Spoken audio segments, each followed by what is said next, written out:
They lied to us, folks. They lied to all of us. Who lied?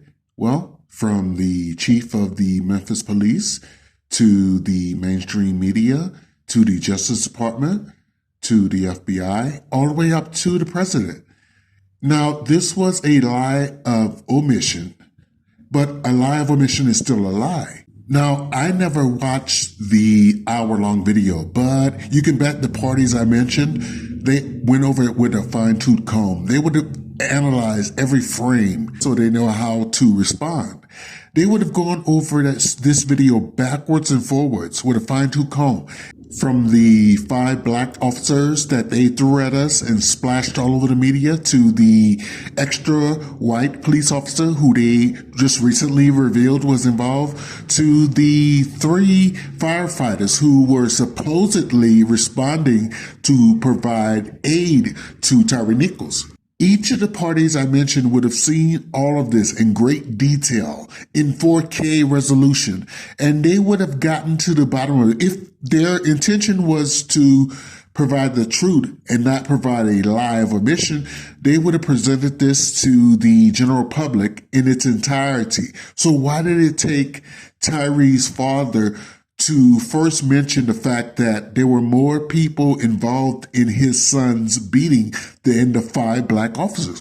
Why did it take Tyre's father to notice that there was a white officer not named involved in this beating? I just watched Lisa's video on this case, and you should hear the anguish in her voice.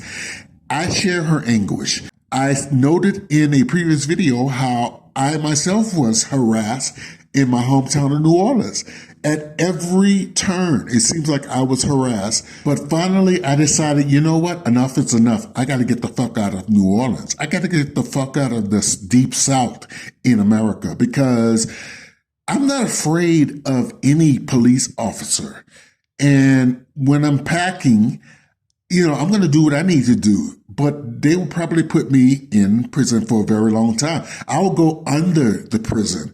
I know that. So in order to avoid that circumstance, I decided it was time to go. You see, it's not just the white police officers that harass black men. It's also black police officers, self-hating black police officers. And in the Deep South, black self-hate is notorious. I mean, it's everywhere, especially in my hometown, New Orleans. But back to the lie of omission. You've seen all of the news reports. You've seen the press conferences. You've seen the interviews. You've seen all of the tapes. But just like the Justice Department and the FBI, and even the president himself, this Memphis chief of police lied by omission. Now, they all knew that there were more than just the 5 black officers involved in this case, as I said earlier. So why didn't they share all of the details with us? They led us to believe that the investigation was over, or at least nearing a close. They failed to provide all details about this case. You know what? I have a question for any white listeners out there. Can we now admit that there is white supremacy in America? I mean, think about it.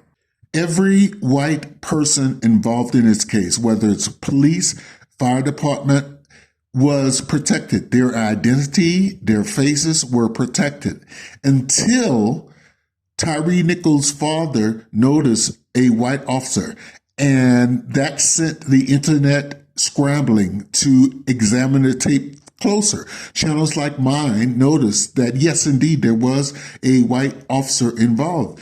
And then later, news reports started springing out everywhere saying, oh, yes, there are other parties involved. So then the question becomes, why did the Memphis police chief, with the help of the mainstream media, hello CNN, why did she withhold all of this crucial information? Why were we all led to believe that 5 black men alone were responsible for the death of Tyre Nichols? The crucial factor is all of the white people involved in this case, the white officer and the white paramedics, they were conveniently left out of any scrutiny. That is the new tactic of white supremacy. So anyway, people listening, can we now admit that there is an agenda at work here? Can we now admit that? After years and years of police violence against Black people, especially Black men, it's clear to me that most police officers, and when I say most, I'm talking about 99% of them, because I don't see any good police officers coming out and speaking against this police violence. I mean, it's gotten to the point now in my mind that if I found myself in danger, I wouldn't even bother calling the cops, because I would likely be the one put in handcuffs. You know what I mean? It's 2023 now. We're barely into the year. Has anything changed since George Floyd? Has anything changed since Rodney King? Of course, the answer is no. So what is the solution to all this? Well, to be quite honest, I don't have a solution, not one that's legal, because voting and marching and protesting doesn't seem to be working. Let me tell you something, people. White supremacy and Black equality or Black empowerment cannot coexist in America. One of them will have to give. One of them will have to be eradicated. And I can tell you, channels like mine won't let Black empowerment be eradicated. So that means white supremacy has to go down. I've seen that we have been slowly and gradually eroding the strength and power of white supremacy. Little by little, day by day, we have been doing this. And you know what? The white supremacists notice this, and they're desperate. That's why they're trying all of these tactics on us. That's why they're using their puppets like the Memphis police chief to help suppress us and lie to us. That's why they use the resources like the mainstream media. But you know what? We are wise to them now, or at least I am. And I'm going to use my voice to spread the word, to debunk all the lies, to attack the propaganda. Even if you are not a Black person, even if you are white, Asian, Hispanic living in America, you know what I'm saying is true. If you believe in justice, if you believe in equality, if you believe that America can be better than it is, then stand up. Let your voices be heard.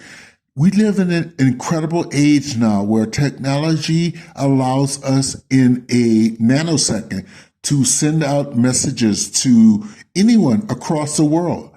Stand up, go on your social media and speak out. I believe that if enough of us did this, then change that we are looking for will indeed come. I don't think it has to be all of us. I don't even think it has to be most of us. As long as we have a critical mass, change will definitely come. But that change must include the total eradication of white supremacy. And I will admit that when white supremacy is totally eradicated in America, America is going to suffer, because white supremacy is the foundation of America, has been since the founding of the country. So yes, America will suffer. Finances will suffer. That's okay for me. I think it's required. I think it's a small price to pay in order to eradicate white supremacy. So in closing, let me say this. White supremacy has existed since the founding of this country, and it's gotten more and more sophisticated over the centuries.